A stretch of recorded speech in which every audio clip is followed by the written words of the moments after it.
Bismillahirrahmanirrahim. Ya eyyühellezine amenu kutibe aleykumus-siyam kema kutibe alellezine min qablikum leallekum tettegun. Ramazan ayı adətən deyirlər ki, insanın nəfsi ilə mübarizə ayıdır. Ki, Allah insanın ləzzətlərinin düşmənidir. Allah yaradıb ki, insanı ləzzətə çatdırsın.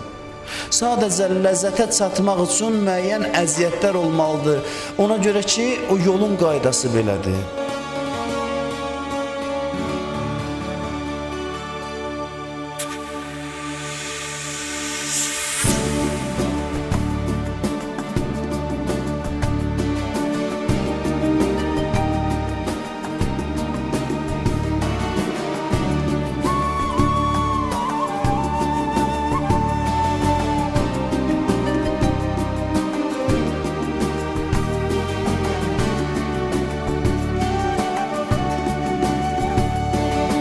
Allah'ın en xoşuna gəlməyən şeylərdən biri də budur ki, insanın ürəyinin dərinliyində etiraz ola Allah'a. Allah qəlbin içindən xəbərdardır.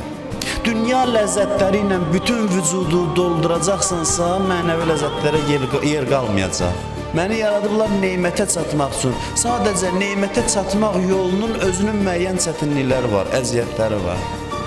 Usame soruşdu ki, ya Resulallah, cənnətə çatmağın ən sadə, asan yolu hansıdır, rahat yolu? Peyğəmbər cavab verdi ki, isti gündə susuz qalmaq və özü ləzzətlərdən çəkindirmək, öz nəfsi. İnsan özünü düzgün tanısa, özünü düz tanısa, görər ki, dinin hər bir hökmünün insanın daxili ehtiyacı ilə bir əlaqəsi var. İstəyirsə bu aydan lazımi şəkildə fayda götürək. Onun yolu budur ki, insan Ramazan ayının əhəmiyyətini düzgün başa düşər. Hamı səcdə eləyir, amma səcdədən çox bəhrə götürən insanlar o insanlardır ki, bilir səcdə nə üçündür. Bəzi şeylər var, fikir mərhələsində faydalıdır, onlar əmələ keçmir.